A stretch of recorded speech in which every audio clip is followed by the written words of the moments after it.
And we're on. Call the meeting to order.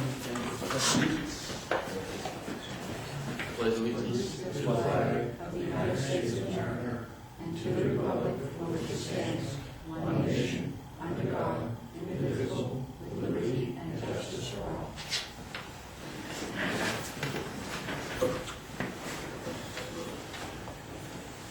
Okay, are there any adjustments made to the agenda? Yes, I have one correction to agenda item B, 6B, that should say Comprehensive Plan Committee and not Charter Committee.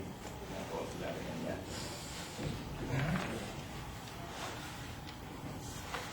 Anything else? Anybody else have? Do I have a motion? Oh, you might have a motion?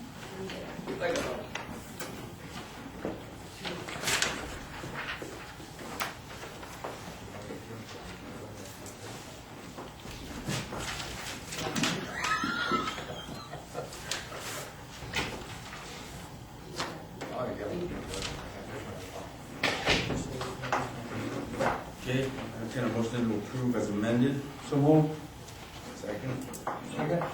Any discussion on the favor?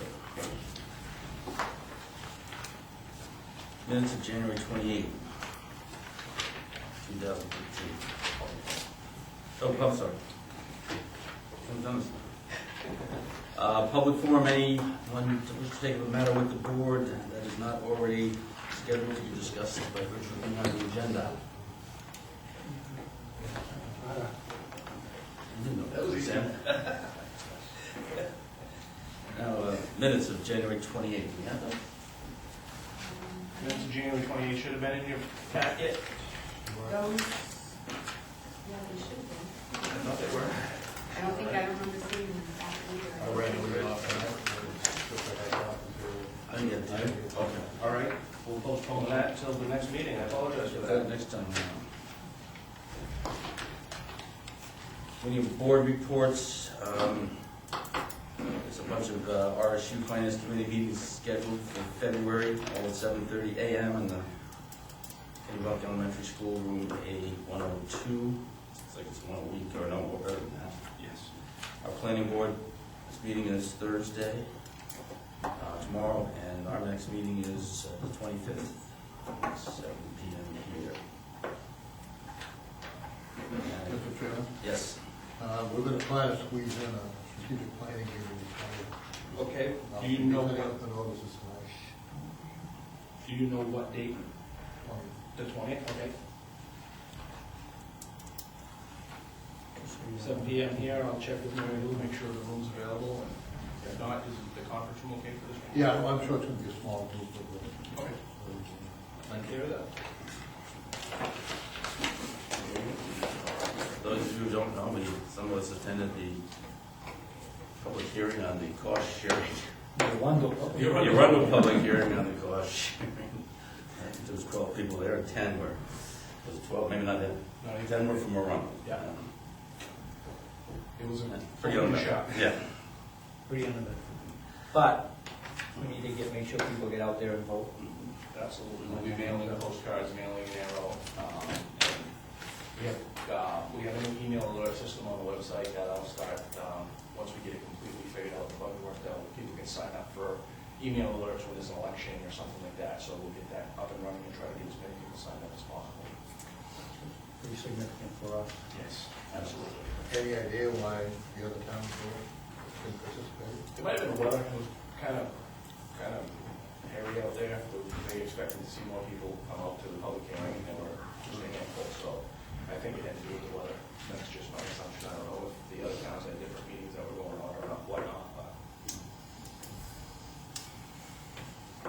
Moving on to new business then, we're going to take up some other budgetary matters here, beginning with the fire department, which is tab 3 on material that we will provide last.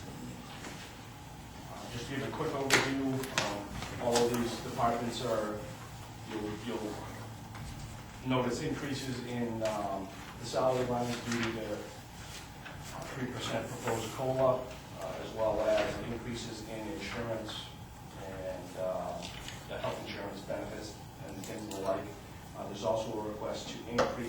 fire chief to 30 hours.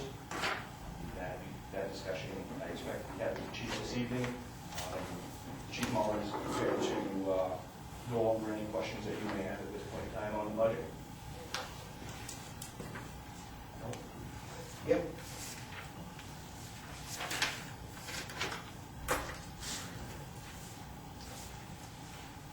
You'll find the operation budget is pretty much flatlined, if I figured it right. Hopefully, Todd double check. Absolutely, it was very minimal, if any, increase in the operations. It was kind of, I'd only been here for a few months, so it was a little difficult to come up with the figures, but I had talked to Todd prior to his request for the budgets to see what he was looking for, and he was looking for basically zero increase if possible. So I kind of did some creative moving around some of the items that I felt had money in them that wasn't expended a lot. I moved to cover areas that were lacking, such as vehicle maintenance and stuff. But try to leave pretty much everything, heating and everything, pretty much the same. Which I was a little leery on that because I don't know with the cost of fuel and stuff how that's going to play out, but it's just one of those things that is kind of a gamble as far as that goes. I mean, hopefully it won't go up so much, or if it goes up, I can't predict that. So, but we seem to be pretty good as far as energy and stuff goes. So I kind of left those alone. Like I said, I did move some stuff around, decrease some of the bigger items in the training section or staff development, and move those funds to the building maintenance and stuff. We got some issues that need to be repaired at the fire station. There is an exhaust fan that's built into the station over there. That's the sheetrock tape is starting to peel off from moisture getting in around. Apparently the flashing's peeled up. I'm a little leery. I had actually talked to Todd, but I'm a little leery about what's going to happen when we get inside, if it's going to be bad or not. So I haven't really done anything with it yet. Kind of wait and see how the budget goes this year, but that's going to be addressed. When I'm not sure what exactly the plan was, but when they put the lock on the main door that we go in and out of, when they put that on there, it's got a panic hardware on it, it's an exit, and you should be able to hit the panic hardware and go right up to the door. Well, for some reason they've installed a coded lock on it, so when you run into the door and hit the panic door, you're basically locked in, which I found out by accident when I tried to go through it one day, and I ran right into the door, which technically it's against code. I mean, you can't do that. We got people living in there. So we called Dupree's Hardware, and we're trying to see, we talked to a couple of the contractors in town, and to replace the door and everything, you're looking at $3,000-4,000 or whatever. Don't want to go there, but Dupree Hardware said he could come out, or a locksmith could come out, and for around $1,000, $1,200, we can fix it so it'll be right. So I've kind of built that into the maintenance for next year. Right now, it's not in the budget for now, so everybody's aware of it. We all know what it is, so what they were trying to do at the time made sense to me, or made sense to them. I don't think they looked at the big picture, that where it's an exit, you can't have it so it locks. That'd be like changing the exit in the schools. So the other thing is, it was actually brought up by some of the members of the last association meeting we had, that they thought the station needed some paint. So I had kind of thrown that out, how they would like to do that. We did try to use the county, and some of them showed interest about maybe taking on the project as a side project of painting, if we can provide the paint and stuff for them. So, towards the end of the budget, the paint is there. I think we're going to get some of the members to kind of volunteer their time, maybe get paint. I didn't say anything about getting paid, so I didn't bring it up. So I left it at that. So that's another project to be done. And then, depending on what we decide we want to do with the substation, there's some things down there that needs to be picked up. There's not sheetrock in the whole building. It's got a nice furnace, but I see no sense of heating that until we can get that buttoned up, because we'd just be blowing money right up through the doors of the roofs and everything, so. There is some, I've already talked to one of the guys, it's a per diem. He does pressure washing of vinyl siding. He's actually done it for us once. I think he's willing to donate it again and get out and pressure wash the vinyl siding so we can see what that looks like. It looks like, I think Randall said somebody actually hit the building in one of the doors, so there's one of the, I don't know, support beams by one of the doors is twisted, which is gonna have to be repaired. I'm not sure. I haven't looked at any big cost or anything yet, so this is just trying to touch base on some of the minor things that get done. I think in the past, they've had 5 or 6 sets of turnout gear. I cut that back. I'm gonna look at different vendors. I thought some of the stuff they were buying was a little pricey I mean, it's nice to have the top stuff, but we don't run enough calls to require some of the best stuff in the market. We can get away with stuff that meets the standard, so I think I can save some money there. That's why I cut that back a little bit. That, and the other thing is we just took on 4 new members, which is good. They're young, which is also good. So the good thing is we've got some used gear, and they're not really trained to do anything, so we give them that to start with and play down. So I was pretty happy to see that we've got 4 people come on right off. But we've got some people, I need to look at the roster a little bit. We've got some people I think we're carrying that basically tie up our gear and we can bring back. So I mean, I'm not trying to get rid of volunteers, but if you don't show up, I mean, the standard is very clear that you've got to maintain a certain level. When you don't, there's a liability for these guys. So basically, the budget is the same. I've just tried to move things around to cover the pieces that I thought was weak. When I added it up, I thought it came down. It was like a little bit, like not even 0.5% less, but I may have not added right. I don't know if Todd added it up or not, but that did not include any of the salaries. The other thing is there was a couple of things, I know this is not in the budget, but there was a couple of things apparently was discussed last year. One of them was the tower, to do with the radio tower. I guess there was some funds that were said you could use out of the capital thing, some $30,000 or something. I haven't had a full-timer reach in, dig into that, but what I'd like to do is kind of hold on that, because I've actually made contact with, I think Selectmen, Beck may know, Chief Boyce from Marlboro. Oh, yeah. Him and Chief Johnson out of Hollis, they actually have a tower up on Osby Mountain. And Chief of Goodman's Mills tipped me off, and I made a phone call, and I think we can get into that for no cost as far as using the facility. Now, the cost will be moving the repeater from here to there, which would be a lot cheaper than putting up our own tower. And the range is going to be phenomenal if we go up there, because one of the issues they have is these dead zones. So I don't think we're going to need anywhere near the money they quoted last year to do that. I think we could do this for maybe a third. Did we test that out first? Oh, absolutely. Yeah. Absolutely. So one of the issues is and the problem is I'm kind of depending on radio vendors to give me the information, and when they have a vested interest, I'm not sure how. I think they're honest, but and one of the things that may happen is if we do this when Goodman's Mills leaves, they're going to leave a tower they're renting now for $3,000-4,000 a year, and somebody's going to lose some income. So we're not sure. So we're bringing in kind of an independent radio guy that we all know that really has nothing to do with either town, to see what his thoughts are. But I think it's going to be a good thing. And then if this happens, the building's already there, the tower's already there, the generator's already there. I mean, everything's there. The only thing we have to do is move our repeater from here to there, if it works, and then any repair cost over the years, which I'm not sure what it is, years that I haven't looked. We're in a very infant stage, but it would be a 4-way split. So if for some reason the $10,000 generator goes down, rather than the town of Arundel have to fend for itself, we each kick in $2,500 and go from there. And obviously this all has to be run through the Selectmen, but this is just one of the avenues, one of the things I'm looking at as far as trying to save us money and get the coverage that I think that we deserve or we should have done.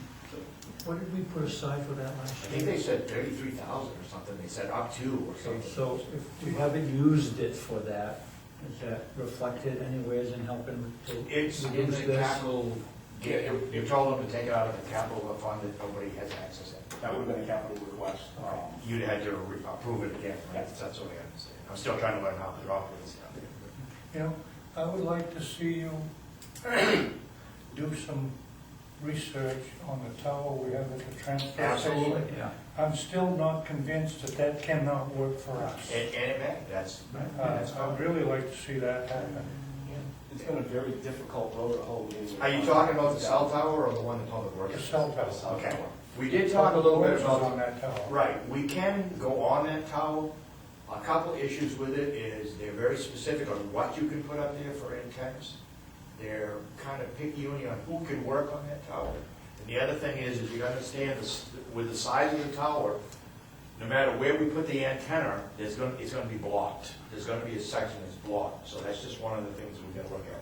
But I had talked to Todd, we had looked at that, and I'm not against still looking at that. I don't have a problem with that. We can pursue that too.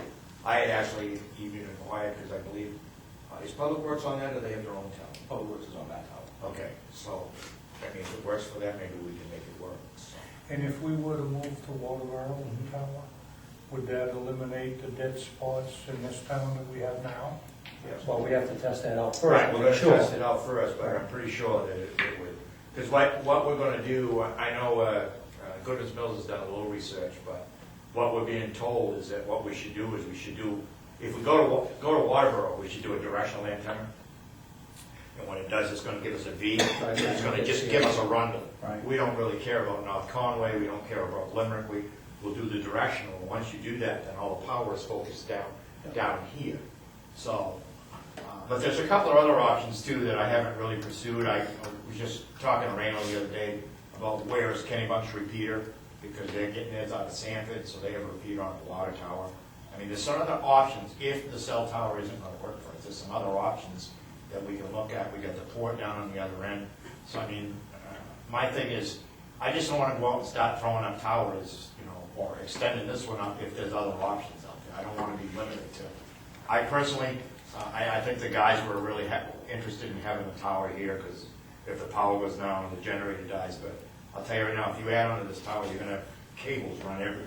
And personally, I think it's going to be ugly. So that's not, to me, that'd be the worst case scenario, I think. But so what I'm trying to do is I'm trying to find what I think would be the best for the town, and then bring it back to you guys.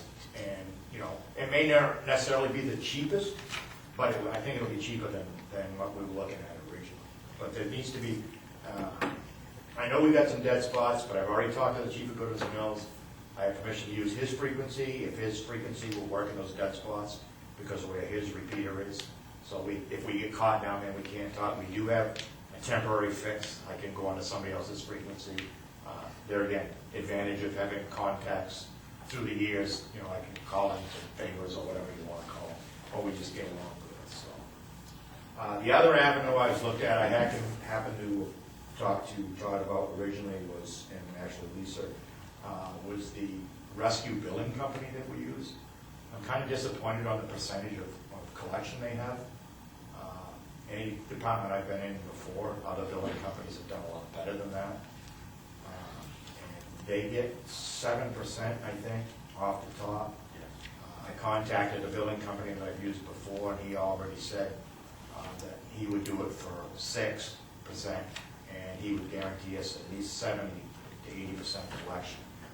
Now that being said, I understand Kennybunk, who's with the same building company we are now, not happy with them either. They're looking to get out. So there's another contact thing for me. I was going to call the chief of Goodness Mills, call Kennybunk, see if we can kind of pool our numbers together and see what we can get for a better deal somewhere else. Maybe we can get our interest rates down and a percentage up. So another option I was trying to play with a little bit to get some more money into the town and cut our costs. There again, preliminary stage, it takes time, got to make some phone calls. There is some other places. I understand Freeport, he bid it a heck of a deal for like 3%, but Bedford runs a lot more calls than Rutherford does. But Chief Nichols said that Kennymunk's gonna contact him, so I said, throw our 500 calls in there too, maybe entice them just to see if we can get a better deal. Trying to play all my angles, and bringing in favors from all over the place to try to, and those are just options that we're trying to do right now. And unfortunately, it's like anything else, there's only so many hours in the day. And, half the hours I have a week are tied up with just off the street business, people walking in. I'm hiring people instead of voting them on, and there's a process they have to go through, and we're trying to set that up too. There's just a whole bunch of stuff going on. For the time I had, I basically looked at the budget, and at Todd's request, I tried to keep it as flat as I could. And I don't know what exactly the cost of living is for the past year, but It's in the 3%, if not higher. and I definitely didn't hit that, so he's adding figures, so. When I look at these numbers, just for the boards, I take away the salary, which was voted in by the voters. The FICA, which we have no control, the health insurance, the 3%, and the workers' comp, the budget is $568 above what it was last year. Why did our workers' comp up? Double? Workers' comp went from 4,500 to 9,000. Yes, and that is assuming the increased hours for the chief. There's That different. says per diem, for per diem included. Workers' compensation for per diem included. Correct. May not have hit the double roll. Did? $568? I thought it was less than, I didn't include salaries, so. Yeah, with the double, geez. No, absolutely not. I'm not that important. You're not that dangerous either. I No, know. I know. I'll recheck that number again.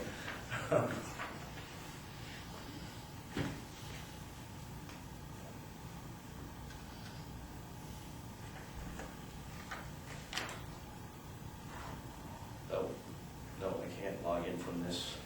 Because I don't have proper access. I will get, yeah, definitely research, workers' comp, Mr. Chairman, I have several questions.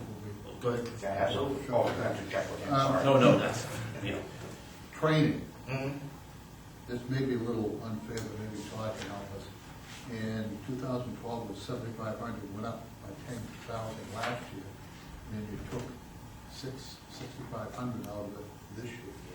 What was why did we, you know why we went up so high? Yeah, they Now told we're me. back down again? Yep, we have they have that, the multiple town training through the County Chiefs. They do a 551 and 2 program every year for 6 months, and it's about $800 to $900 a student.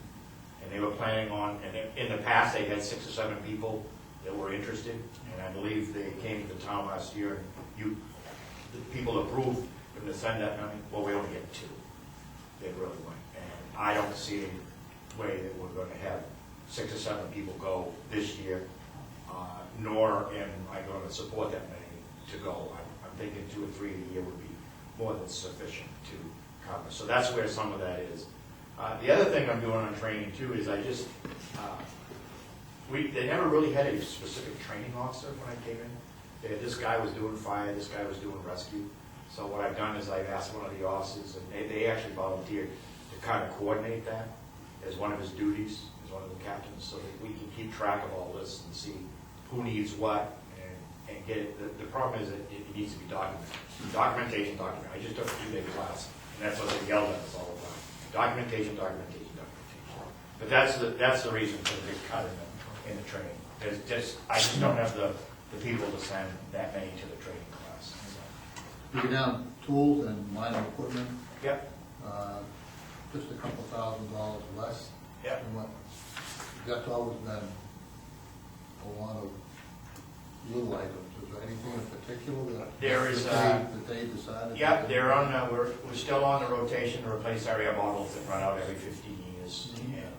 And then the turnout gear. One of the reasons that's $2,000 less is because I priced out cheaper turnout gear, and that doesn't mean it's lower quality. It just means it's cheaper. They were buying some top-notch stuff, and I think they had a couple of things in there last year. Like I don't know if they had thermal images in there and stuff, but there's no reason. We haven't bought it yet, but there's no reason to buy them every year. That's one of those things that I think they have one, and they want another one. I think they had gas meters in there too, it was gonna buy another gas meter.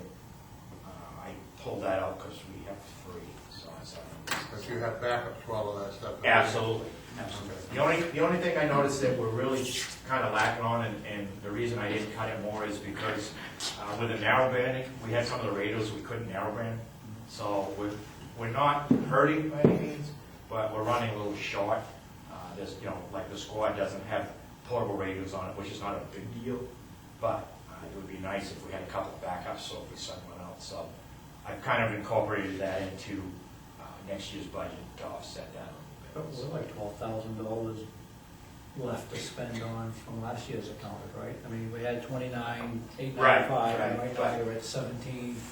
But, the other thing is, and it's like I told Todd, I mean, our maintenance budget's gone crazy because, we had a computer go on the truck and it was just stuff, so I'm kind of dealing with the bottom line, and I surely don't want to have to come into the selectmen and say, in the first 6 months of my, tenure here, that, oh, by the way, we're going over by $8,000. So I'm kind of playing it cool for now, just to see how things go. The other thing is, we just found out today, we had a Marlboro guy come in and service the motor for our Jaws, and he said, it's because of the gas, it's not made to, doesn't run really good on the gas now, because the gas has got all this extra stuff in it. We're having a really hard time getting it running, so they're pretty sure that the carburetor needs to be replaced, which is common with this type of thing. So they're gonna come down Monday, they're gonna take it and bring it back. That's an expense we hadn't planned on, and I don't know what's that. But I guess my point is, you got 12,000, do you foresee spending 12,000 between now and, the end of the...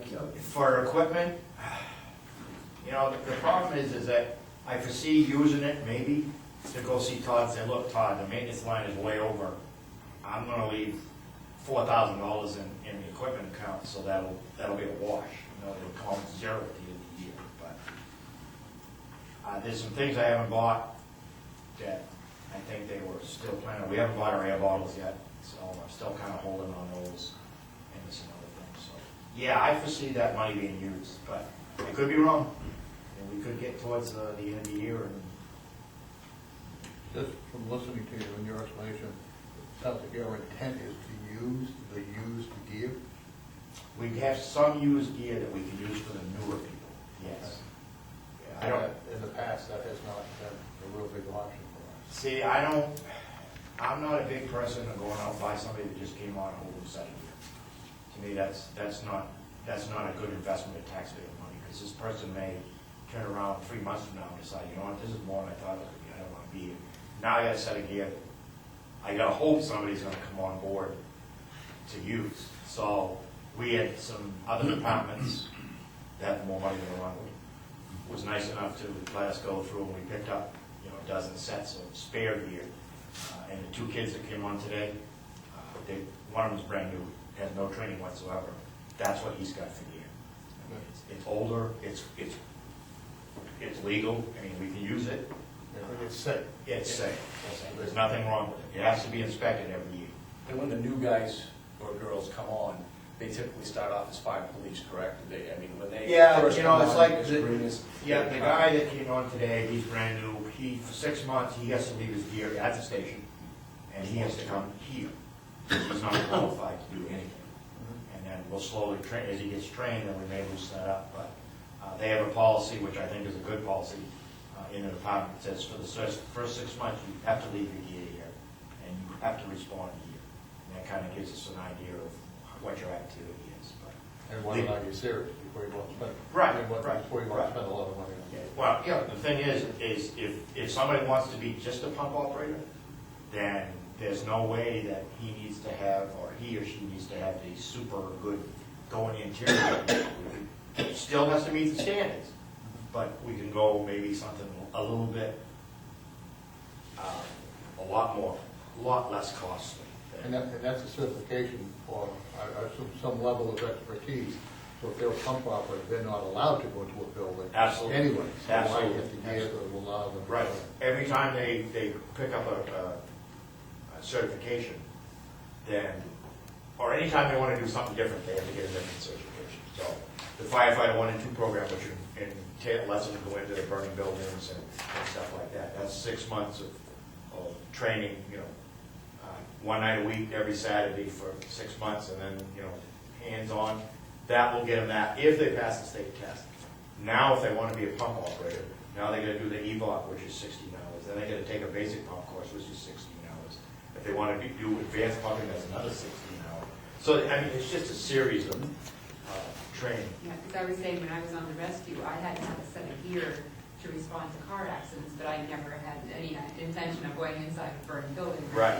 But you still had to have gear to Right. meet certain standards to, so, like you say, I didn't need to have, I had used gear, which was fine, Yeah. because, And I've always been a big proponent of, the guy that, and call it a perk, call it a way to, pat a guy on the back, but when he gets to his certified, he got his structural firefighting stuff, and then we go get him a good new set of gear that he can basically call his own.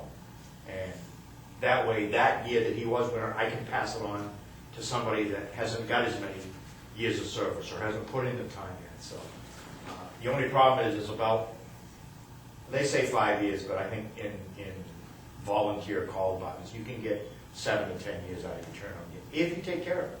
And that's why, apparently, at some point in time, the town bought the washer, bought the dryer, so we can keep, try to maintain that gear. There's a guy that is certified to do repairs on NFPA rated gear, provided we catch it early. He can come down and put patches and stuff on it. And, it's, do you want to patch it? Well, if I can pay a guy $100 to keep a $600 coat and service for a couple of years, it's worth it. Especially after use it. So, yeah, absolutely. One of the other kind of bull rides in the town over the last few years has been the existence of that substation. We have kind of a port right down the road. What do you perceive the value of that substation to be to us as a town? Well, and I don't think you were here when we were talking about, but my thing is what I said to, somebody asked, it might have been you, I think asked. And my thing is on the substation, if the selectmen or whoever at some point in time think you're gonna need another station somewhere down in that area, I'm not sure getting rid of the one that's already there is the cheapest way to go, because if you get rid of it, you lose it, if I understand it correctly, right? So you either gotta give it to whoever owns the property, or you're gonna tear it down. If 8 years from now you decide, you know what, the townspeople decide they want a substation somewhere, now you gotta go build a brand new one. I mean, to me, it's all about what the town wants as far as protection goes. Before, they said there was nobody down there. I have 3 guys that just came on, guaranteed they're probably a year or so away from being qualified, but that live down there. So hopefully within a year's time, we're gonna have 3 people down there that could actually, if I move a piece of apparatus down there, and we fix it enough so we can heat it, then we get first response out of it, so. What's the cost of maintaining that substation as a viable substation? What do you think it might be? I'm not sure, because we're not heating it. Kind of a tough question. Yeah, we're not heating it, I'd have to look at what the cost is. I mean, I can do some research on it, and just see, I guess the thing is, the land really doesn't belong to the town, but it kind of does. It belongs to them forever, I guess, if they want to be. So I guess it's a matter, do you guys want to give up that piece of property, or, and if you do, what are you going to do with the building up? Are you going to turn it over to these people, or are you going to tear it down, or, I guess. I think the question that people keep asking is, the Kennewick Port right down the road. You're No, talking I about understand. which have much more capability to fight anything down there, rather, as opposed to what you keep at a substation. Does it make sense to me to have that substation and the cost of maintaining it? It's just, what's the cost benefit analysis? Yeah, and we can look into that. I'm sure, I don't have a problem looking into trying to figure out what the cost to fix it up to where it needs to be, and then. Well, I had asked specifically, you had talked, last time you were here, you had talked about some improvements, Right. and I had asked for a list of what those Yeah, and I improvements haven't- are and how much those costs Right. are. I haven't got to that yet, sorry, I've just been tied up with other stuff, so. I understand. Yeah, so, and I haven't given up on it, and that's why I said, this, and the other thing is, I had talked to, it's like, do you have a town carpenter? And he said, well, not really, so then I can just I'll go out and get a contractor. We have a couple of guys in the station that do carpentry work, and I'll say, look, what do we need to do to this to make it look good? One of the things I know we need to do is sheetrock the rest of the building, because I would not be a supporter of putting any heat in there until we get the sheet rock and stuff up, because to me, it's just, you're blowing the money out the window. I don't know how old the windows are, I don't know if they're weathertight, I mean, there's things that need to be looked at, but I can surely follow up on that. And I would imagine that as it stands today, I would imagine it's not. We're not spending a lot of money maintaining. Right now, we're not spending any money. Very, very minimal. Yeah. You flip the lights on once in a while, they get on, and, Yeah. I think Public Works has a truck down there, but there's no heat, so it's not. You bring that truck and you store a truck. We used to have a tank truck down there, and we put Actually, the. water in it because it leaked. Right. Leave it. It froze. So Right, and that's Not a gone. lot of value to that. Yeah, we did, when we had members down there, we did keep a couple of engines down there, and it was heated, because we did have, Jim Mackel and Yeah. Mike Drew and a few others would respond right from there. And, it did cut down a lot of response time when we had people down there picking up an engine and responding to Route 1 or whatever. Yeah, but that was probably, that was before the per diem, where you had people like at the station all the time too. Right, but if you're getting rid of people that can respond from there. Yeah. The other thing is, I mean, I'm 50-50 on them. I mean, I don't mean to be wishy-washy, but I've always liked having stuff in one house, it's easier. But I've worked with departments that have had more than one station. The problem with that was they were 3 separate fire departments originally, so that was kind of unique, because they still wanted to be 3 separate fire departments, even though the town had kind of condensed it, so that was kind of interesting. But I'm sure, I'm almost positive that when they built the run cards to go with Biddeford Dispatch, that K-Port's already in on automatic, so they're coming anyways. Right. So I guess in my estimation, let me look at the cost, and then it would all be dependent on what the selectmen want to present to the taxpayers. Well, I mean, at this point, I'm not in favor of doing any work there, but I'd like to know what it's gonna No, cost. absolutely, and right We now. certainly don't want the building to go and disappear, that's for sure. And right now, it's really not costing you more than when they just, they get on and flip a light on maybe, but they don't even do that really. I mean, we plow it. I know the people that own the land would like to get it back big time, but, that's really not a reason to. For purposes of this budget discussion right now, I mean, this is an issue we'll address, I think, Right. later on. Oh, yeah. Yeah. I'd like to go through a couple of ones. Go ahead. Absolutely.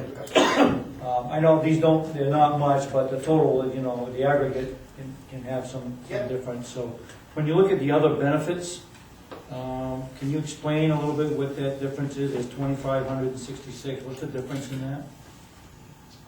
Which benefits are you looking I don't know, like the line item says other benefits, maybe. Yeah, other benefits is retirement. And so the increase there is retirement should the chief come on more than 20 hours a week. That's where that increase comes from. The town matches 6% of the salary. And so that would just about double that retirement benefit line. The chief's salary, it's stated here, does that include the additional hours? Yes, it does. 41, Yeah, yeah. 41 includes the additional hours. And what's the difference between the current salary and the additional? The current salary was $32,083, and that was due to the fact that he began in September. So that wasn't a full year's salary. Right, but So it's from 20 hours to 30 hours for a full year. and what's the difference? The difference between those, In a full year's term?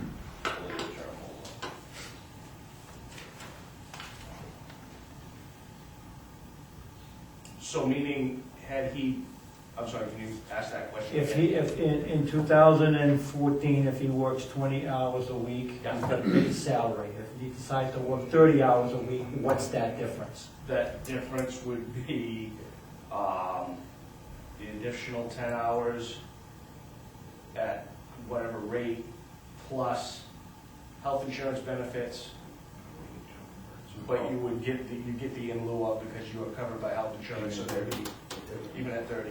Oh, I didn't know. That makes you a full-time employee, doesn't it? That's I correct. thought it was 30. That's correct. Yeah, it's right. 24 is considered, Part-time. yeah. Let's see, and then there's also, so there's the retirement, which is an additional $2,500. The health insurance would be an additional $6,000. I think that's the majority of the increase. plus his hourly rate.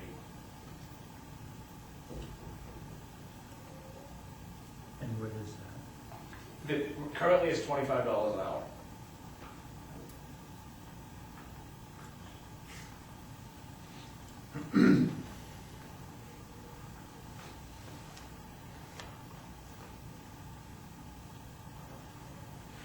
So it'd be $11,000? Yes.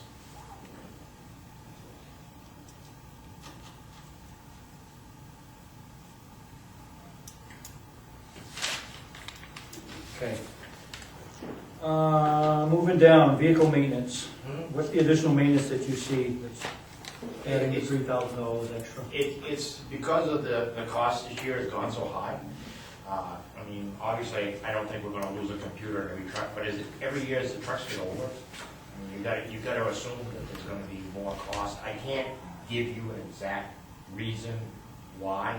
It's just as they get older, it just makes sense to me that you're gonna increase your repair line, so it's, you know, if it, I didn't even, you know what, to tell you the truth, I was trying to look to see if it was over last year, but, because usually if it's over a couple of years in a row, it usually should be. Over this? Yeah, it's way over this year. We had, like I said, we lost the computer in one I know, truck. yeah. That's not gonna happen every year, but. Always something now. Are there any trucks that we have that are almost prohibited to keep on? Actually, Because of the maintenance or the whatever? two down used to be the pickup truck and the Ford Cavalry is gone. Okay. Uh, We did those up?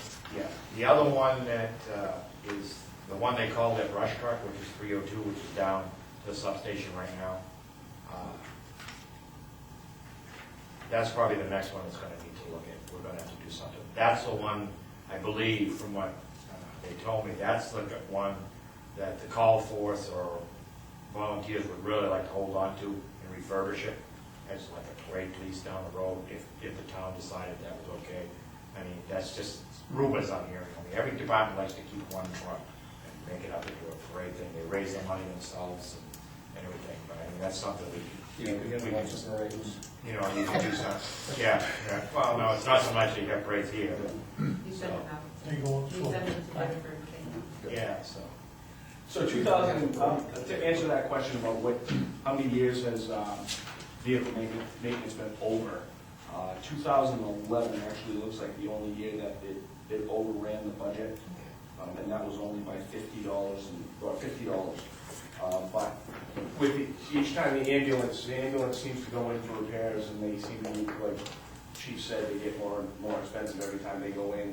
And then there's that also that unknown, like this year, the $4,000 computer that got replaced in one of the fire trucks. So I believe that's the reason. Yeah, I mean, I don't have any specific repairs I know of. The thing is, it's just that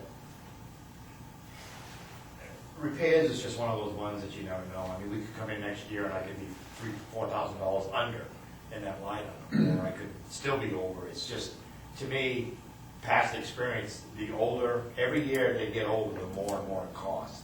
And then there has to come a time when I sit down and I go, okay, this one piece is costing us a lot of money, and that's the other thing I need to, there's a lot of things that I need to do, is you know, track this stuff over the last few years. Is the maintenance on one specific piece becoming more and more every year, and when does it become not cost efficient to fix it anymore?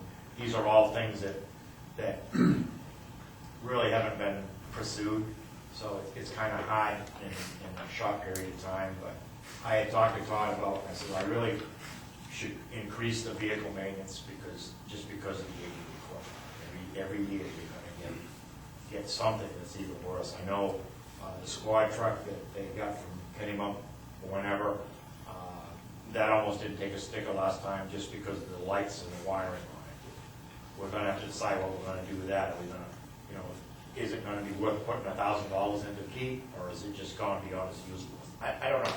You know, so that You know, I guess my point is, when I go to the town for money, right.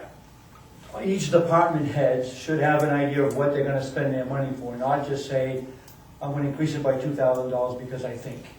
You know, as a taxpayer also, You know, I wanna know what you're spending your money on, what the road commissioner's spending, you know, so that, you know, I mean, these don't, not a whole lot of money, but. I don't disagree, I don't disagree with you, but, I mean, I look at it as, it's like my own car.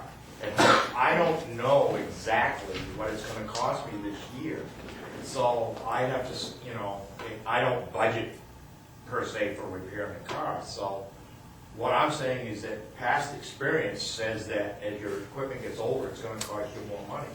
I can't sit down, and that's one of those lines, I can't sit down and tell you if I was gonna buy a set of tires, I could put that down and say, look, I'm gonna buy tires. I can't do that, because I don't know what repairs I'm gonna have. Other than just, I understand that, Phil, other than just- but as selectmen, we have a role to make sure No, that this absolutely. is scrutinized and it's, Right. it's not just, hey, I want to add extra money. no, I mean, But a lot of these items are reasonable estimates that department heads have to make, anticipating, Yeah, I mean, you just have to do it, I mean, you know. I know, but, Unfortunately, I mean, if the cost of living is 3%, then any repairs, oil and everything we buy, the town garage first, then that's gotta be included in it. You gotta figure in that in there. I mean, I wish I could give you, you know, it's not like new equipment, I can list out a thing, and to me, maintenance is one of those, it's a really hard thing to do. It's like fuel consumption. I can't, you know, I put in the same amount of fuel consumption this year that they had last year. And my gut tells me that's probably not gonna happen because of the price of fuel, but it's a gamble, is what it is, and Well, you also don't have a contingency line in your office. So Right. You have to build in some things just in case. And You know, and then- part of that goes back to us putting trust in you, that if you don't need to spend it, we'll carry it over. Okay, that, you know, any kind of. you know, I agree with that. another year, I might have a little better idea of how things are going. I mean, and I'm not trying to make excuses, but, I mean, I'd only been here a couple, 3 months, and, you know, Todd says, hey, we need a budget.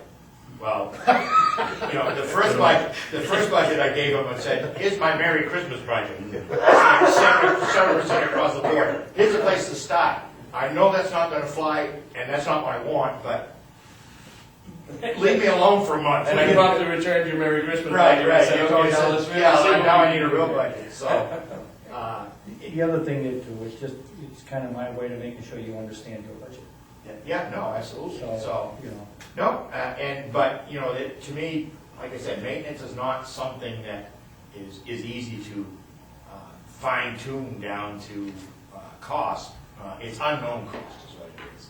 And if I find out that next year that, you know, we only spend $5,000, then we'll go back.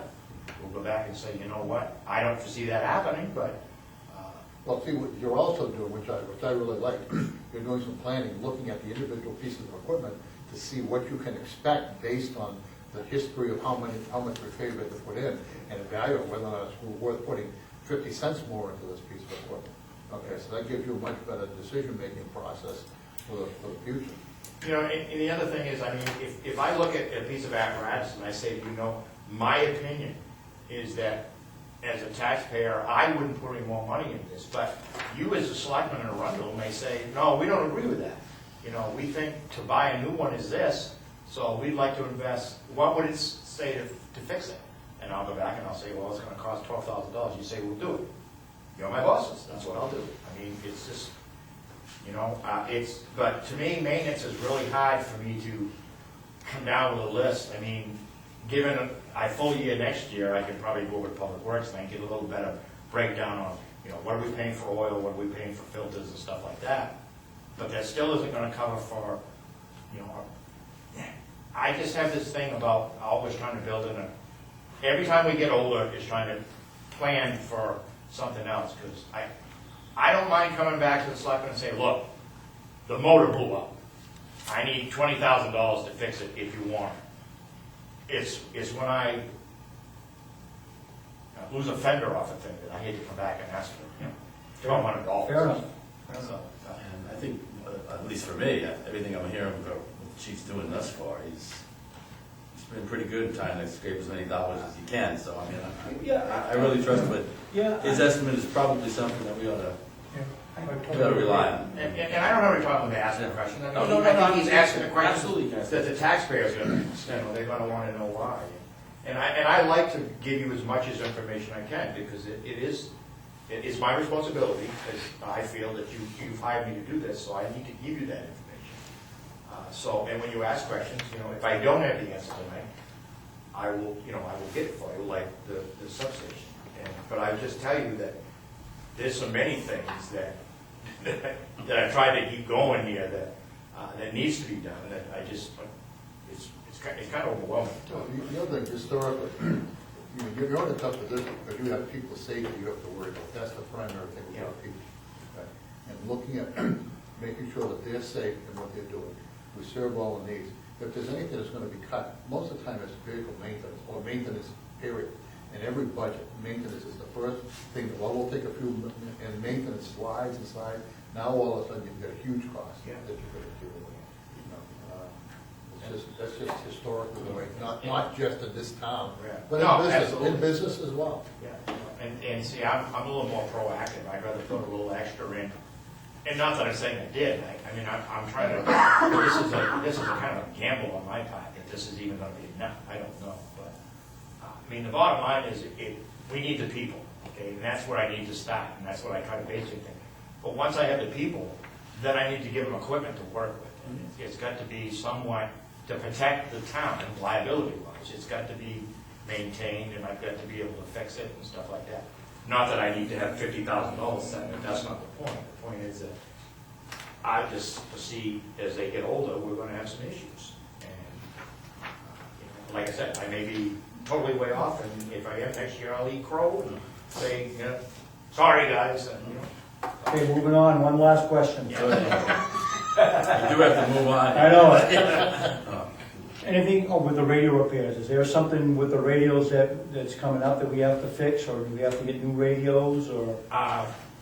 We need to replace some of the ones that were not narrowbanded. And I don't know exactly what's going to happen as far as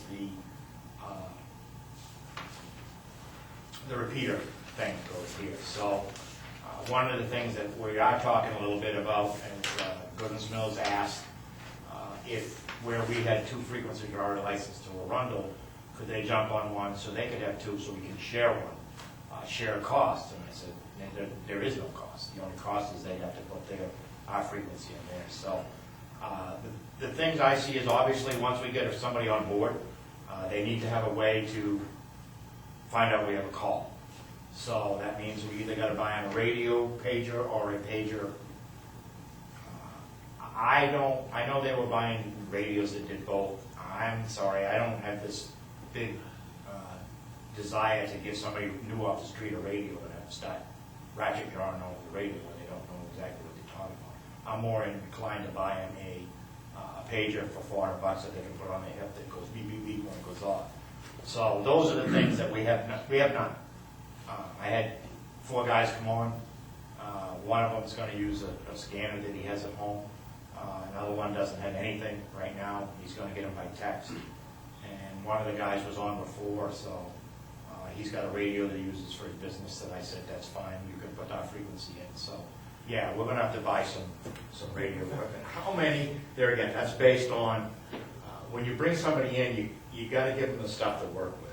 And that's like I said, I really try to cater to the people, because if I don't have them, then I don't need a fire truck, I don't need access or anything if I can't give them the information. So, and there again, I don't have a set number per se, but I'd like to come in and say, hey, I'd like to buy 100, but I don't need 100. So yes, we're going to have to buy some radios, top radios. And like I said earlier, when you go through the budget, and take away the things that we don't have control on, it's only a 568, with the exception of the 11K for the increased hours, which I think we ought to somehow make sure that gets the difference on that. But I think we need to go to the voters and make sure that they understand what the impact of, that's not, in the scheme of things, that's not a whole lot of money, but you add all of these little things together, right?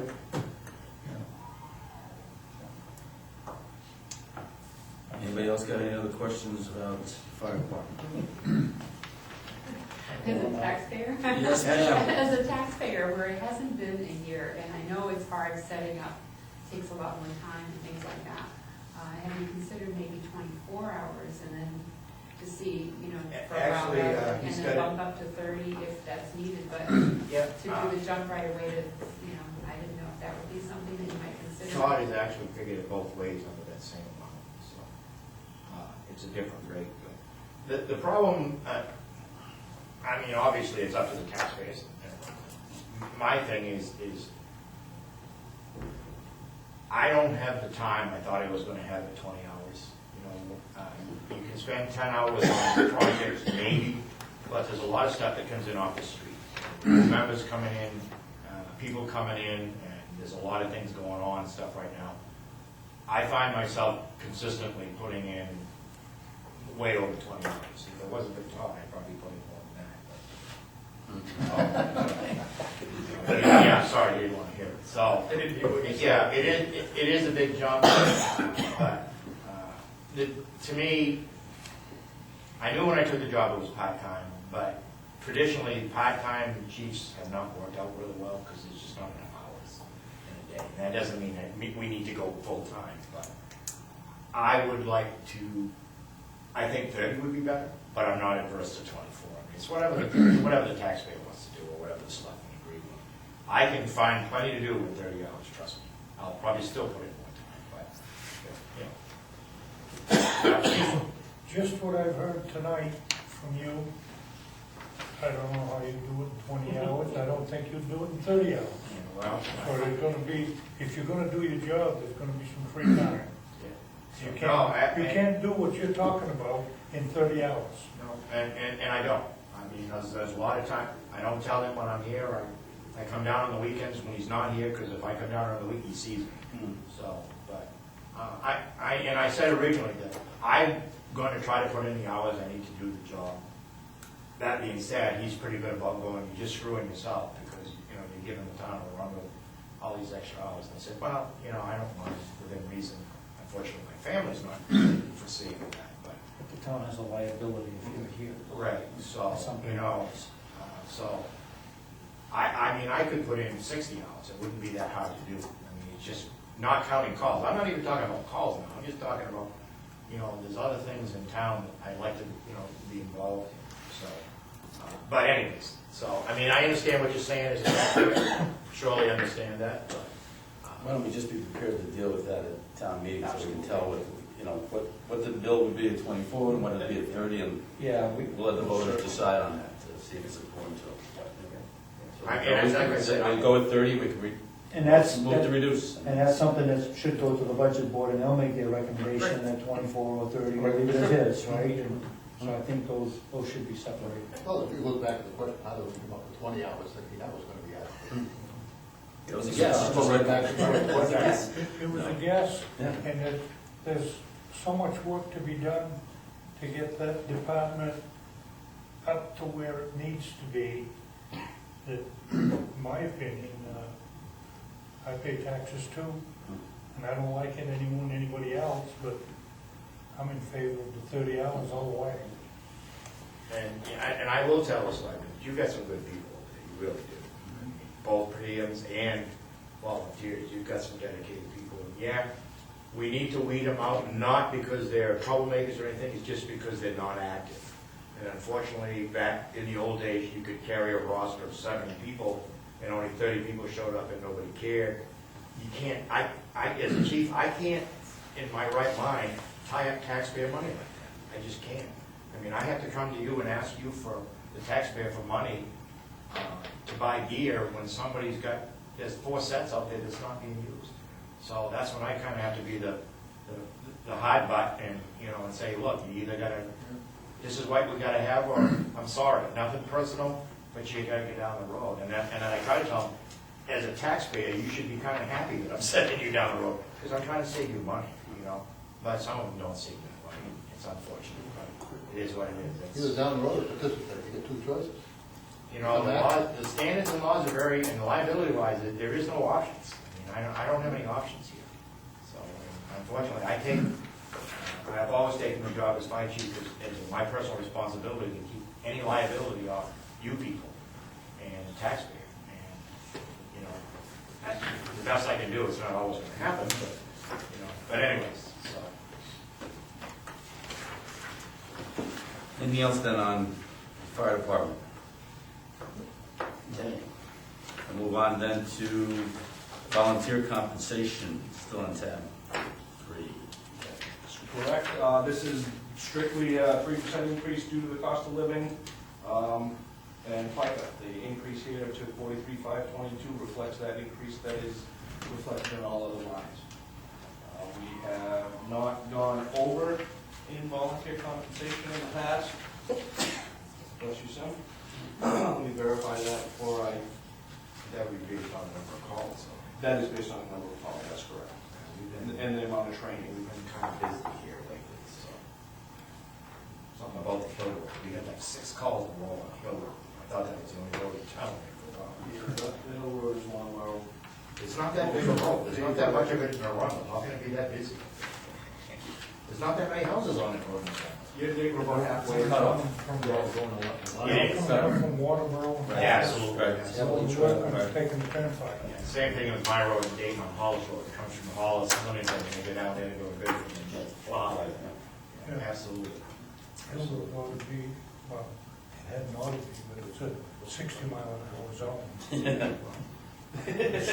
Oh, why did they lower it?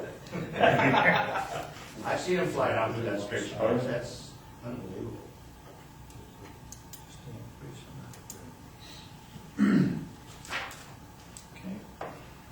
Are you okay with that? Yeah, year-to-date with the volunteers, we're at 24,000. So I think we're on pace. I think that's a fair amount to cover what we need to cover for volunteers. When did you print this stuff out on our pages, because this has 16.4 year to date? Oh, wait a minute, 21 total. 21, yeah. 21 total. I don't know.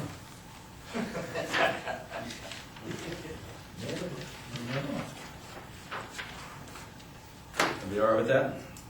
Yep.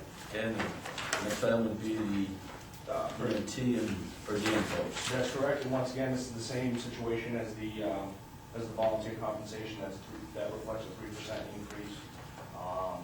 The cost of living adjustment, hours are pretty straightforward, 24/7, 2 people on duty.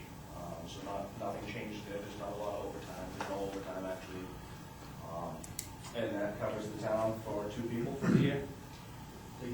Just started my own personal thing. I did do a little research on percentage of time that we don't have a paramedic on duty, and this town is like super quick. I mean, we're talking 1 or 2% maybe. So you've always got a paramedic on it. So it's really, I was impressed. I did not expect to see it. The best I'd seen anywhere else was about 10%. And, the other thing we're doing, I'm working with Lieutenant Lane. We got some, there again, we got some people that are just kind of hanging around on our roster, and we're going to see what their status is and what their intentions are. And I actually just took an application from a paramedic today. It'll be a good guy for us if we let a couple people go, because they're just not active. I mean, I see no reason to pay for personnel that isn't here. I mean, I don't know what the numbers are on workman's comp, but if they're based on the number of people we have, then if we let some people go, then that'll save us some money. So. Yeah, they're based on the hours, salary. Okay, so. So the per diems being, assignments being distributed equitably? Yes, yeah, and yes, I did have a, At one time. yeah, no, I did have a gentleman speak to me the other day, and I did some research on it, and I've got to pursue it a little bit, because he had said he'd been traditionally for quite a while been given like 6 shifts a month, and then all of a sudden it declined.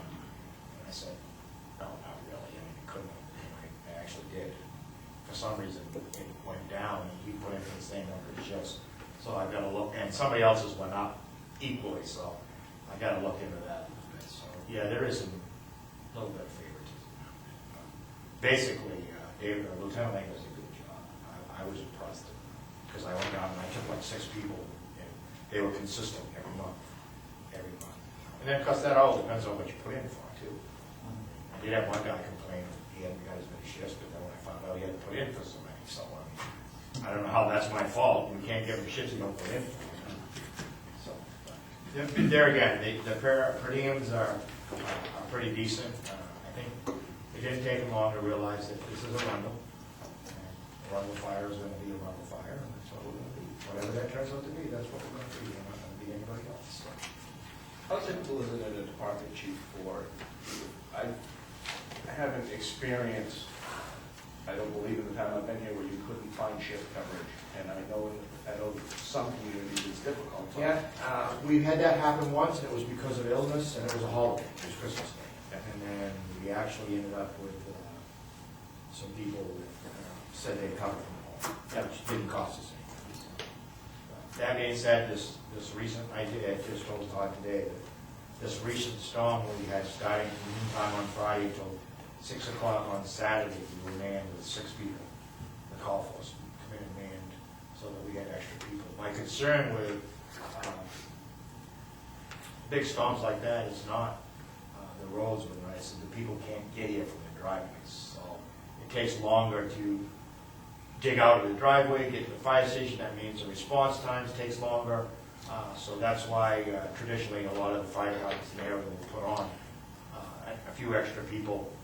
Usually they try to do it off the call force, and that's the reason why. It's because it's because we can't get the people here to get the trucks out. So that's why we do that. So we had 6 people, but we had 2 on anyway. We had 4 extra people that spent the night here. I was here all day Friday, all day Saturday, and it worked out good. Plus I had 3 full guys in town that were following, that said they could respond, but they didn't want to do things.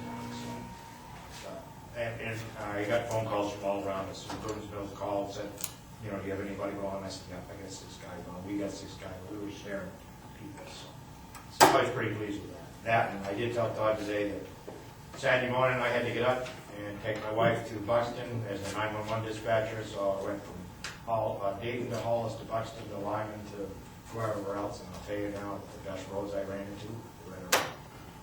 Absolutely in a row. Unbelievable job they did. Unbelievable. Don't tell Roger that. Came on board. No, tell her, I called Roger personally. I just couldn't believe it. I mean, on my road, my alone, I went through an intersection and I ended up in 14 to 16 inches of snow with 2 tracks right down the middle of the road. That's all there was. And I knew if I stopped, I was screwed. So I just kept right on trucking. And I mean, I'm telling him that I went up on 202 in Hollis, and there's a box truck and 2 pickup trucks off on the side of the road in the field. They went through a whiteout. They lost their way, and they followed each other right into the field. And I told my wife, in all these years I've driven, that was like one of the nerviest places. And when I come down here, I stopped, grabbed a coffee, because nothing else was open. And when I went to turn on the Limerick Road, I couldn't believe it. It's like a boulevard. Oh my God. And they're not just plowed, they're all winged back. Yeah, no, absolutely. Winged along, whatever was past, that's So- it. So you guys can be real happy with your road. One back. One back. They did a good job. They should, if you don't want to tell Roger, because he'll get That's not good. He did a good job. No, they've been very good. They come right over and told us they'd be available if anything we needed during the storm. They, help us get in driveways and stuff. All we had to do was call us. So it was super. Best I'd seen. It was awesome. We got anything else for the chief or any of these tasks we just went through? Okay, thanks, chief. I know this budget, I don't want to tell you, is there, other than what you've mentioned, as far as anything right on top of the head you want me to try to work into the many other things I'm looking into too, or stuff, so. Because we're still trying to work on on what we're gonna do with the volunteer group as far as the corporation is gonna be more of a fundraising group of stuff. They're not gonna have a lot of control over it like they used to, so, because it belongs to the town. And they know that, so we'll probably end up coming back to the selectmen for some type of sanction that you're okay with what they're gonna do. So, but it's gonna take a little while. Doing a good job. Yeah, we got personalities. That's always the case. Isn't it? So, thank you, gentlemen, I appreciate you. Got more time. Thank you. Thank you. No problem. I'm gonna be in, I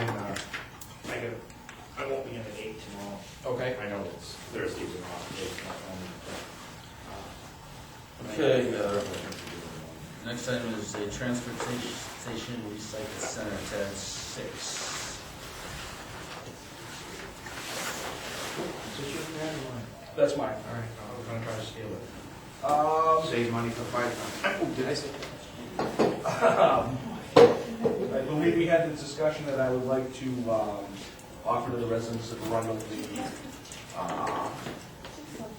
hazardous waste collection day, which has happened here in the past. I don't believe it's called hazardous waste, but household hazardous waste collection. That's something that's sponsored by the state and Kennebunk participates in. Sorry, I'm gonna- participates in. I know Arundel's participated in it in the past. And it's been 2 years at least that I'm aware of that it's been offered here in town, so I'd like to add that into the budget to be able to consider that. That's the $2,500? That is correct.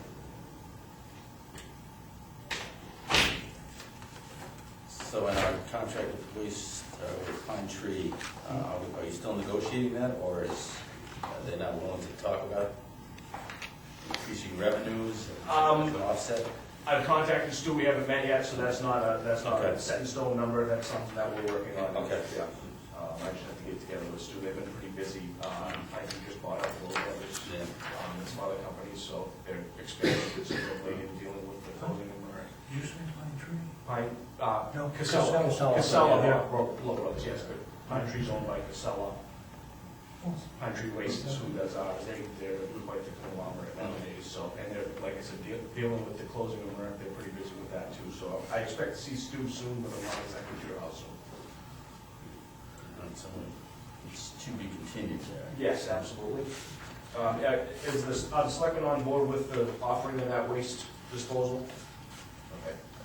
I think it's fairly convenient, a lot of people come in and I think you get on a fairly regular basis, people asking for whether or not, what they can do with. I just wish they'd schedule it on a different weekend. They always put it on Columbus Day weekend, and a lot of people are away for that weekend. I really wish they'd look into a different weekend or something. Can we request a different weekend? We could try. I can start talking with the other managers and see if they can do it some other time, sure.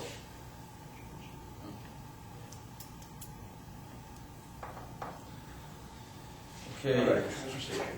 police protection, Police protection. tab 9. Yes, sir. Currently, we're at 82,000 for our current operating budget, the way we operate now.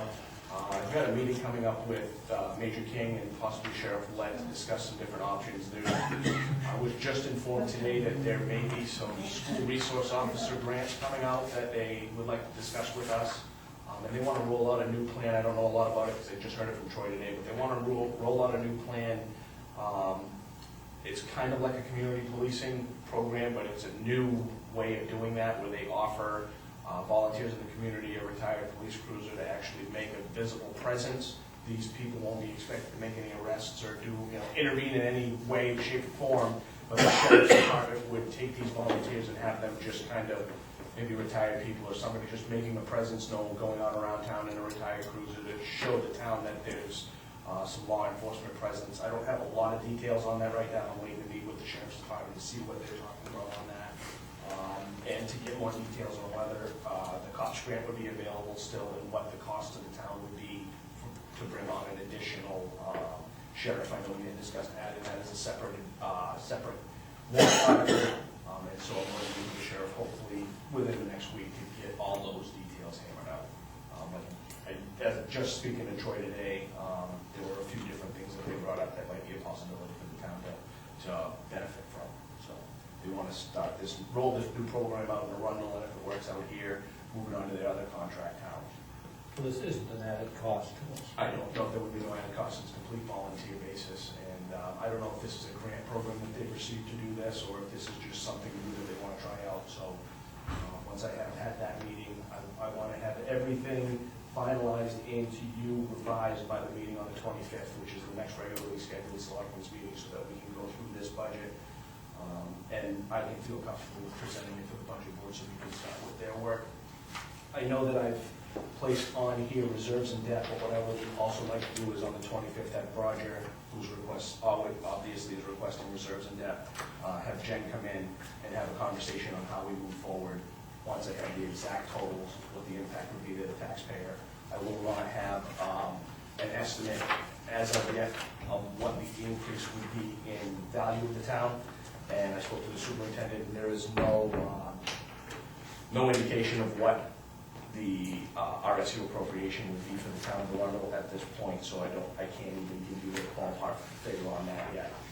But I'd like to go in, clean up what I've done. I did find the error in the rec department. The general liability was overexpended. It wasn't overexpended, it was misappropriated. That's not a No, that's not. it was misallocated when they, in July, when the insurance policies were broken up, Jim was double charged. So that $970 was incorrect. So that's been clarified, that's been taken care of. But I'd like to clear up those errors. I'd like to do the research on workers' comp, where I got that number, break up the figures for the fire chief so that you have more accurate numbers, so I can come in here and say, as of right now, without any increases in where we're at as proposed, we would be looking at for no increase whatsoever on the municipal side. That meaning our budget itself for municipal would be flat. We're looking at $490,000 to spend on reserves and debt. That would be affected if the town votes to bring on another sheriff's deputy. I would assume that we'd be in the ballpark of $40,000 to $45,000 cost to the town for that cops grant, because it covers half the salary, and we are required to lease a cruiser for that. That's part of their contract. But as it sits right now, we're looking at approximately $490,000.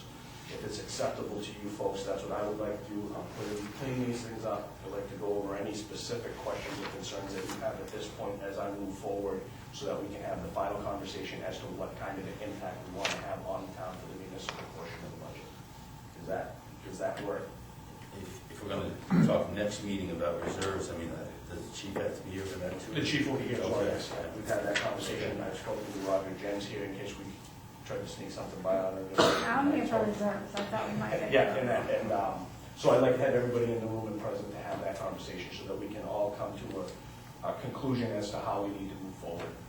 I don't know what kind of an impact we're looking for. We've had a few fairly considerable increases over the last 2 years, not entirely due to the municipal side of the budget. Speaking to several town managers in York County, Cumberland County, all of the counties, the majority of towns right now, boards of selectmen and councils are assuming that the governor's proposal is not going to pass in planning their budgets.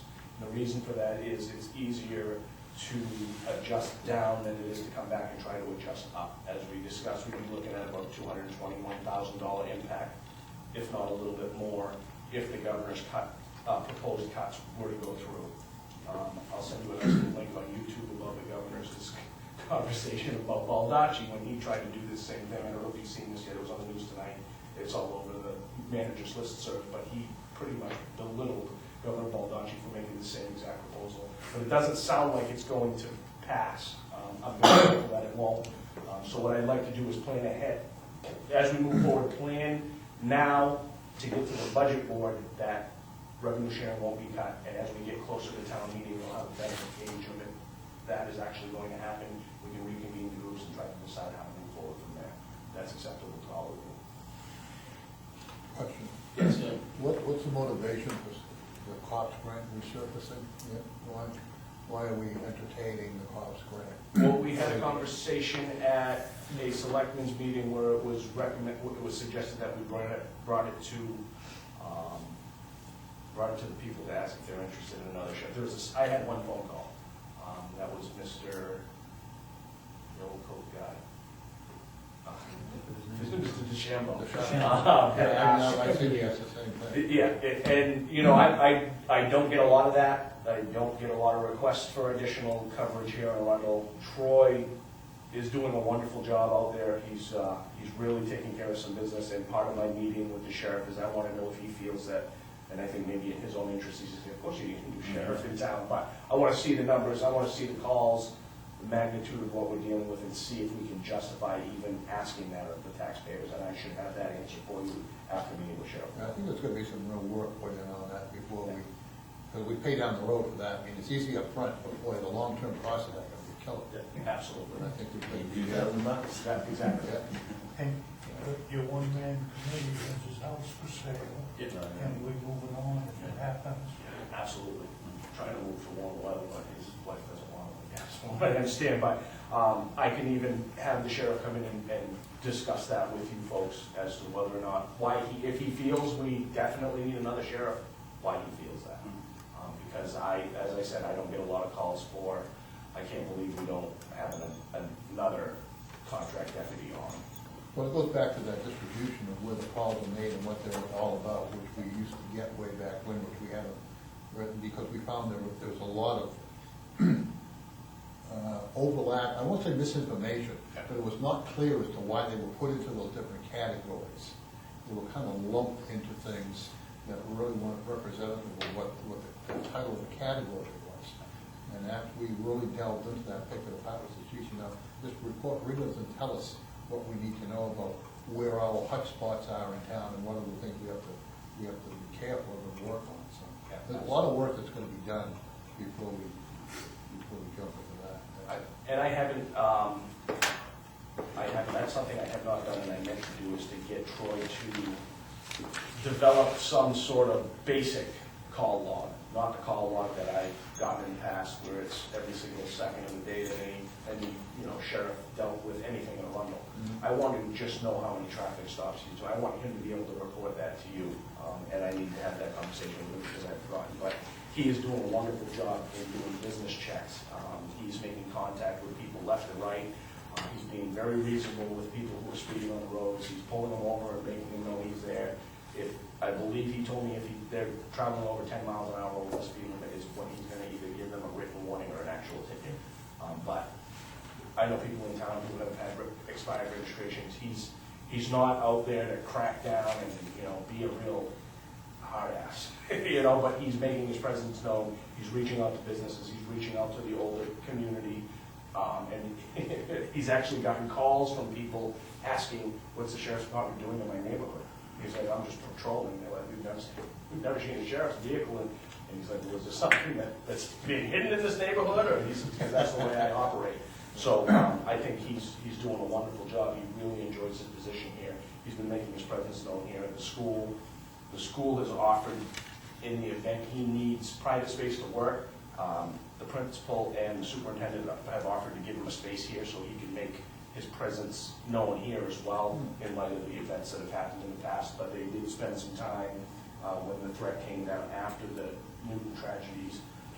He was here at drop-off, he was here at pickup. He makes parents know who he is, where he's at, what he's doing, and I think he's doing a really great job in bringing up community policing in the town. Do we want to send the town manager off to get that information? I mean, I'm not. No, I'm not so, no, but I think the sheriff's department has that. I think if we look at that again and have a chance to let them explain to us what it means, I think we can. I understand the laws, that's fine. Do we really want him to Look at another look at another deputy at this point in time? I don't think so, but that's why I brought it up. Well, and that's why I'm kind of asking you, is that where you're going with that? Because I know we've had that one request, you had that vote some years ago that suggested there was some interest in it, was real close, but I haven't heard, nobody's talked to me about it. I know that when I was standing outside, the whole day. At the transfer station. Wasn't the transfer station, it was here at Town Hall. I'll bet you I had probably about a half a dozen people mention something about a cop, an additional sheriff in town. I think it was, people are seeing Troy around a lot more. And compared to what we had, and I think that's it.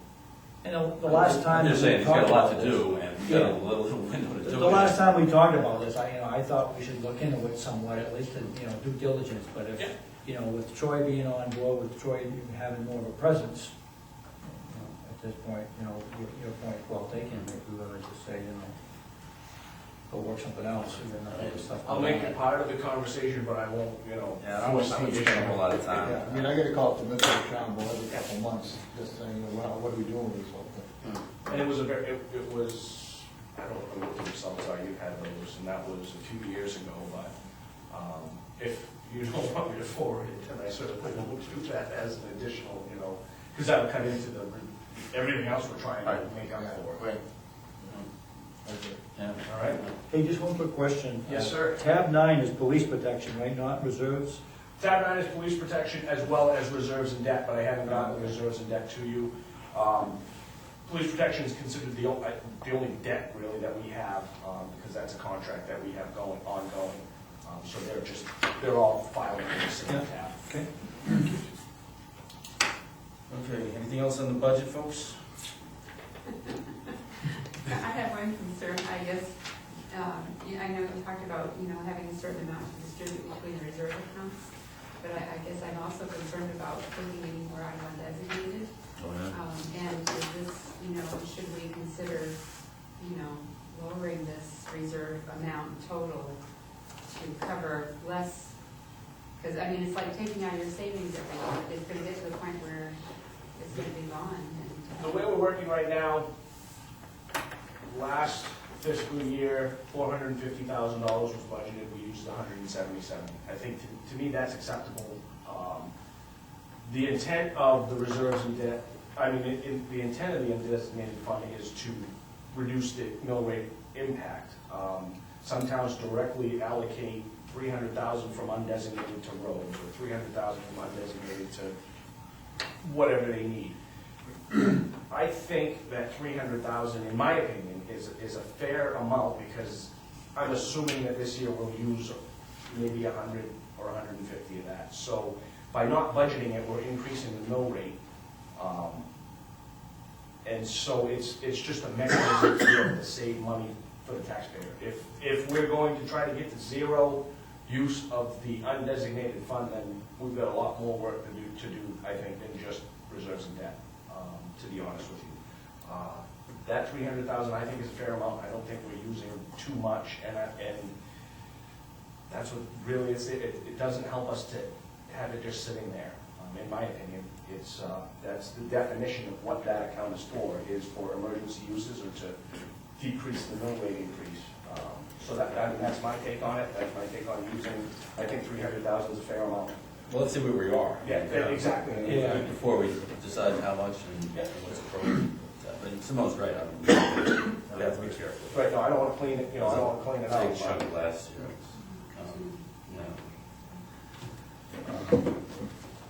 Okay, B under new business is a discussion on the comprehensive plan committee. I need a selectman who is willing to sit in on the comprehensive plan committee. Begun contacting former members.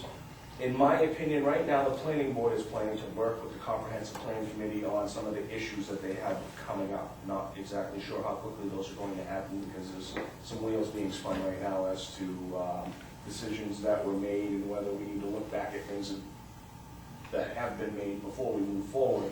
But the intent of this will be to get the comprehensive plan committee together to have a conversation with the planning board on the changes that need to be made in the event that either changes to the planning board need to be revised, or if the comprehensive plan needs to be rewritten.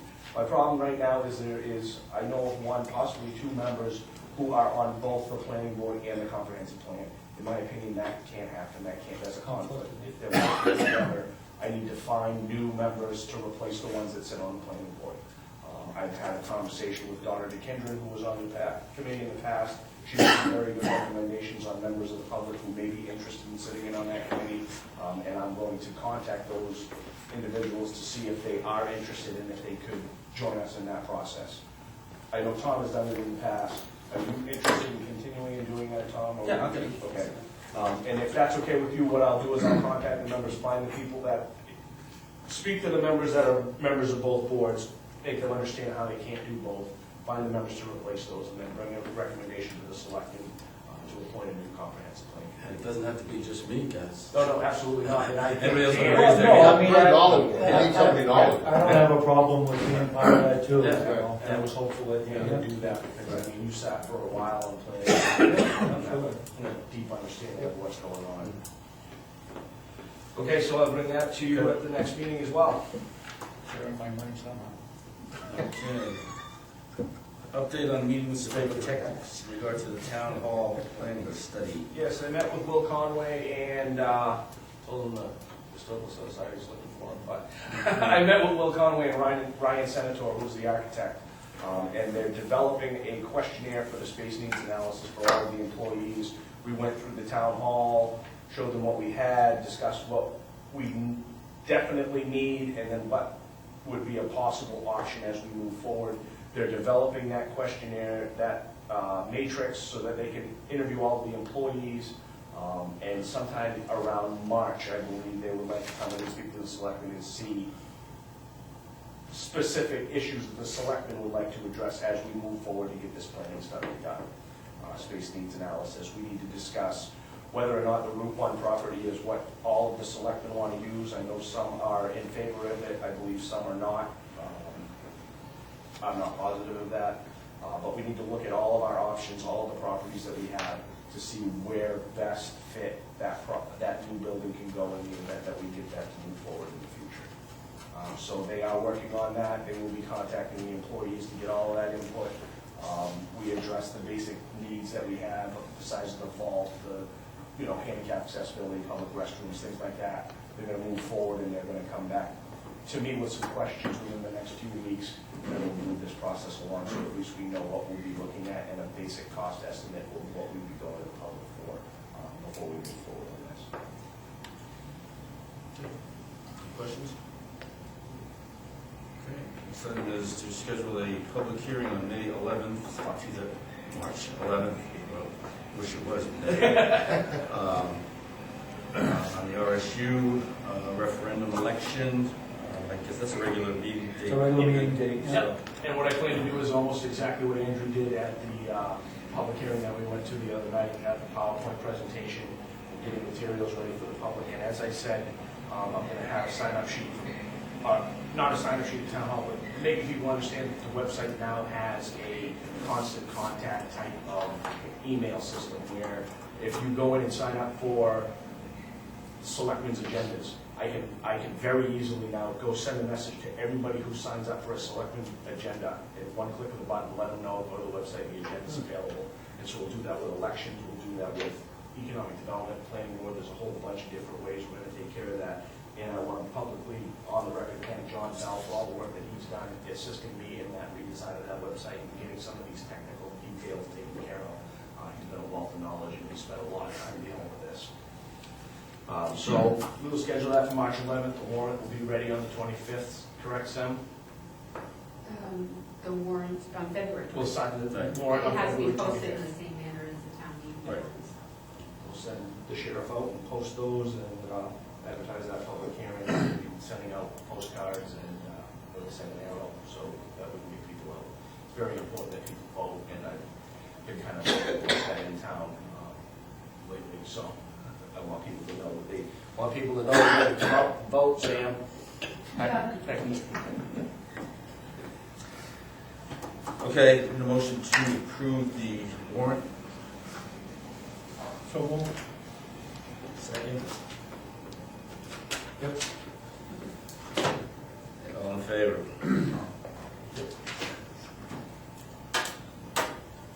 Okay, concealed weapons. Is there any other business prior to adjournment? Entertain a motion to adjourn. All right. Reluctantly? Make a motion to adjourn. Twist your arm there. You're gonna fail for a second? Oh, yeah, all that Just time. stay. Oh, we have to line the clock. All in favor? Yeah, if I can walk down and- That was a struggle, you know. Hold on a second. All right, sure. Why? I don't know, you look tired or something. Oh my God, everybody can tell. Yeah. Yeah, same here, so. That's why I asked. Sorry, Sam, I hate to ask those kind of questions, but usually you're a little more bubbly. Oh, wait. Here, can we omit that part? Depends on No, I really didn't.